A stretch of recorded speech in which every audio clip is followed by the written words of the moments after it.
ano'y kulim lasot dabar ni gid haimit ila biad haimit.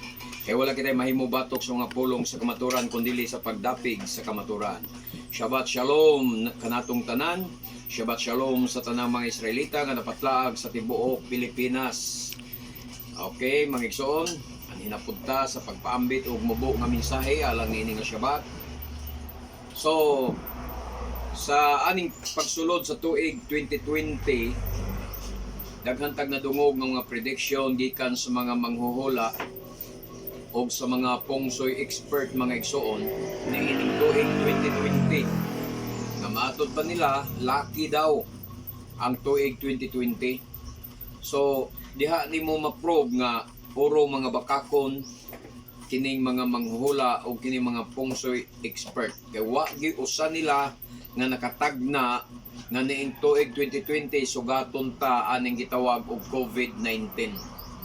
Muna nga kung mahimo mohunong tas pagtuo o pagsalig ano mga ingon-ani nga mga klase sa kalihukan, no, mga manghuhula, mga pongsoy expert ay mugtuan na kay ra nas pagano mga igsoon, hindi gina silang katagna kay niining tuig 2020 wagi usa nila nga nakatagna nga moabot ba dining gitawag og COVID-19. Mga igsoon, ingon ni Apostol Pablo, "In everything give thanks, for this is the will of Elohim in Mashiach Yeshua concerning you." So, sa tanang mga butang magpasalamat ta kay kini mao ang kabubuton sa Elohim diha ni Mashiach Yeshua may tungod kanato. Sumala pa na sa unang Tesalonica 5:18. Sa maayong balita giingon dito, og pagpasalamat kamo bisag unsay mudangat kaninyo. Kini mao ang kabubuton sa Elohim nga buhaton ninyo sa ngalan ni Yeshua HaMashiach. So sa ato pa mga igsoon, bisan ni atan ining gitawag og pandemic COVID-19, kinahanglan magpasalamat ta sa Elohim. Pasalamata nato ang Elohim sa tanang butang. Sa ato pa apil na ang COVID-19 yana. Pasalamata nato ang Elohim nga iyang gipadala ang COVID-19. So kamong mga pastor, gihimo ba ninyo ang pagpasalamat sa inyong Ginoo nga miabot kining COVID-19 sa atong nasod? Naabay mga pastor diya nga nagpasalamat sa ilang Ginoo, sa inyong Dios tungod ni ining COVID-19 nga miabot sa atong nasod? O nagampo ba lamang kamo sa inyong Ginoo nga wagtango na niya kining COVID-19 sa atong nasod sa walay pagpasalamat kaniya tungod niini? O nagampo ba lamang kamo sa inyong Ginoo, mayon kog inyong Ginoo kay lahi man mo Ginoo, lahi man ko Ginoo.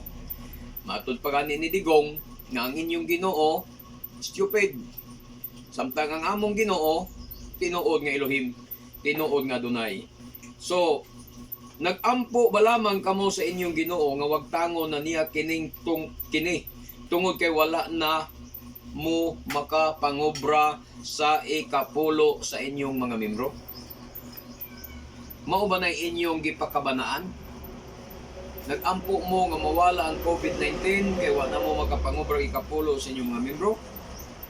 O nagpasalamat ba mo sa inyong Dios tungod ni ining COVID-19 nga miabot sa atong nasod? Sama ni Job mga igsoon, nga pag-ingon sa Biblia gud ani nga sa tanang butang magpasalamat kita. Sa ato pa sa tanang butang apil na ang COVID-19 yana. Magpasalamat kita kay mao kini ang kabubuton sa Elohim. Kabubuton sa Elohim ang COVID-19. Ang uban ningon sila, kabubuton sa Elohim? Nay mga taong wa kasabot sa Biblia. Basa ang giingon ni Apostol Pablo, sa tanang butang magpasalamat ta. Apil na ang COVID-19 na pasalamatan nato.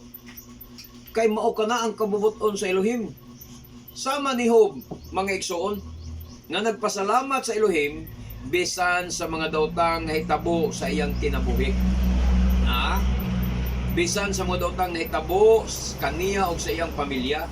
Sa Job 2:9 matud pa, unya giingnan siya sa asawa ni Job, giingnan siya sa iyang asawa, magpabilin ka bang matarong bisan nining tanan?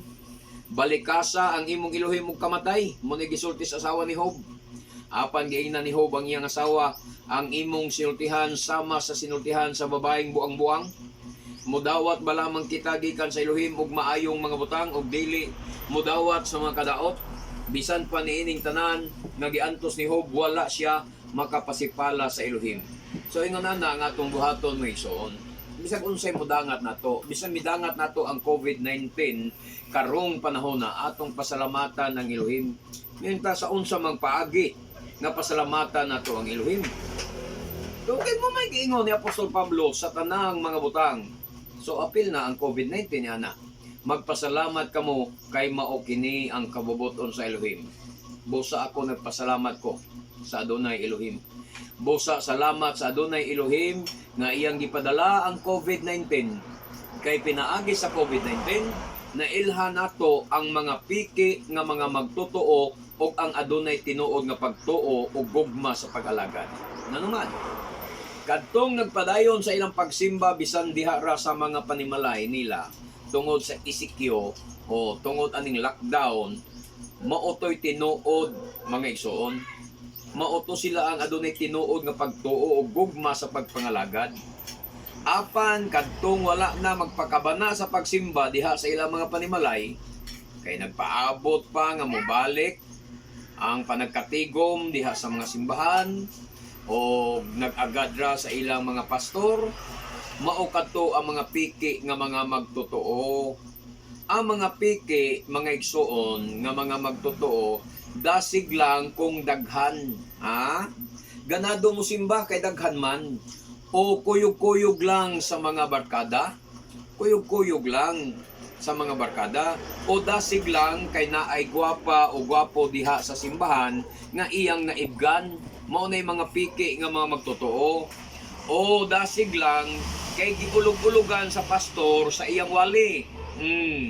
Giganahan sa wali ni pastor kay giulog-ulogan, nahimo siyang dasig. Mauna mga igsoon nga wala mauna nga sa wala nay panagkatigom diha sa ilang simbahan, wala nay gana nga mosimba, di ba? Busa salamat sa Adonai aning COVID-19 mga igsoon, kay pinaagi niini na ilhan nato ang mga piki ug ang tinuod nga mga magtotoo. Baruch Hashem. Busa maayo unta nga pinaagi nining COVID-19, daghan ang maaghat sa paghinulsol. Muna lang na atong ipanghinaot. Manghinaot ta nga pinaagi nining COVID-19, daghan unta ang maaghat sa paghinulsol. Pero ang pangutana, maghinulsol kaha ang mga tao, mga igsoon? Maghinulsol kaha ang mga tao tungod aning COVID-19? Ingon sa pinadayag 9:20, ang uban nga wala mga matay pinaagi sa mga talagman, wala maghinulsol sa ilang daotang binuhatan. Nagpadayon sila sa pagsimba sa mga demonyo, mga Diyos-Diyos nga bulawan, plata, bronze, bato, kahoy na dili makakita, dili makabati ug dili makalakaw. Wala usab nila hinulsuli ang ilang pagkamamumuno, pagkasalamangkero, pagkamahilawason ug pagkakawatan. Mo na giingos pinadayag 9:20. Ang uban nga wala mga matay, ang uban nga dili mamatay aning COVID-19. Pinaagi nining katalagman, wala maghinulsol sa ilang daotang binuhatan. Nagpadayon sila sa pagsimbas demonyo, padayon pagsimbag mga rebulto, padayon pagsimbag mga Diyos-Diyos nga bulawan, plata, bronze, bato, ug kahoy nga dili makakita. Unsa man mga rebulto. Padayon pagsimba sa mga Senyor Santo Niño, padayon pagsimba sa mga Birhen sa Guadalupe, Birhen sa tawag nila Regla, nga dili makabati ug dili makalakaw. Wala usab nila hinulsuli kuno mga igsoon ang ilang pagkamamumuno, pagkakriminal, pagkasalamangkero, pagkamakihilawason o pagkakawatan. Munanggi na lang ta magdahom nga maghinulsol sila. Sa ato pa maigsuon nasulat na nga ang magpabiling buhi ni ining COVID-19 dili gihapon maghinulsol. So asa man tang dapita magpasalamat, pasalamatan na lang nato nga pinaagi ni ining COVID-19 na ilhan nato ang tinuod nga dunay pagtuo o ang piki nga mga magtotoo. Kay pinaagi ning lockdown, pinaagi ning ECQ. Nakita nato nga gibalay-balay ang pagsimba. Oh, sinitabo. Ha? Nakita nato mga igsoon nga ang uban wa naganahi og simba kay naara sa ilang mga panimalay. Sa ato pa mo to'y mga piki. So abi ninyo mga igsoon, mao ni ang delikado nga atong timan-an. Iniglibkas po niya sa atong gobyerno nga wag tango na ang ECQ, wag tango na ang lockdown, balik na sa normal ang mga trabaho, kumpiyansa na ang tanan, apan di ay ang virus dili pa hingpit na nawala. Unsa man unya ang mahitabo, ha? Kung ibalik na ang normal, libkaso na sa atong gobyerno, wag tango na ang ECQ, wag tangon ang lockdown, unsa may mahitabo, kay ang virus dili pa man hingpit nga nawala, mukuyanap kini sa hilom. O dili nato mamatikdan nga halos ang tanan na di ay natakboyan. Hindi mahitabo. Kunya, kung matakboyan ang tanan, kay balik lagis normal, balik na og alubilo ang mga tao. Unsay giingon sa unang Tesalonica 5:3. Inig ingon sa mga tao. Kimanina, inig ingon sa mga tao, malinaw ang tanan ug walay kakuyaw, walay kabilinggan. Sa kalit moabot kanila ang kalaglagan, sama kakalit sa sakit nga bation sa babae nga nagbati. Unya dili sila makalikay niini. Matod pa ni Apostol Pablo diya sa unang Tesalonica 5:3. Samtang kuno ang mga tao moingon, malinaw ng tanan ug walay kabilinggan, walay kakuyaw, kumpiyansa na. Pero ang COVID-19, ang coronavirus, mikuyanap na diay sa hilom. Sa kalit, moabot kanila ang kalaglagan, mga igsoon. O walay bisan unsa kuno, walay og dunya dili sila makalikay o makaikyas gikan ini. So mao na nga tong bantayan. Dalaygon ang Adonai. O atong pangmustahon ang tanan natong mga kaigsunan na nagsyabat karon diha sa ilang mga tagsa-tagsak panimalay, diha sa panimalay ni Brother Roel Guabis, diha sa Albor, Carcaro City, diha sa panimalay ni Brother Joel Sales, Brother David Baco Sr. o Brother Pundong, diha sa Dungguan, Pirelos, Carcar. Kumusta kaninyong tanan diha? Diha usab sa panimalay ni Brother Glycerio Salod sa iyang panimalay o ni Brother Glenn Salod sa iyang pagdumala sa atong Shabbat diha sa Tubod, San Fernando, Cebu, o diha usab sa atong kaigsunan sa Konsolasyon, Cebu sa panimalay ni Brother Mario Habel. Kumusta ninyo Brad? Hinaot nga Adonai, Yeshua magauban kanatong tanan, Shabbat Shalom kanatong tanan, kung kanamo diri sa Sangat, San Fernando, Cebu. Hinaot mga igsoon nga magmainiton kita sa pagpangalagad sa Adonai taliwala nining pandemic COVID-19. Kini ang inyong ubos nga alagad sa Adonai, Brother Gideon Silva. Magaingon kaninyong tanan nga bulahan ng tao nga magasusi sa balaang kasulatan, magatuog magatuman nini hangtod sa sunog na Shabbat. Shabbat Shalom kanatong tanan. Baruch haba b'Shem Adonai. Dalaygon ang agamis sa ngalan sa Adonai. Shalom, Shalom.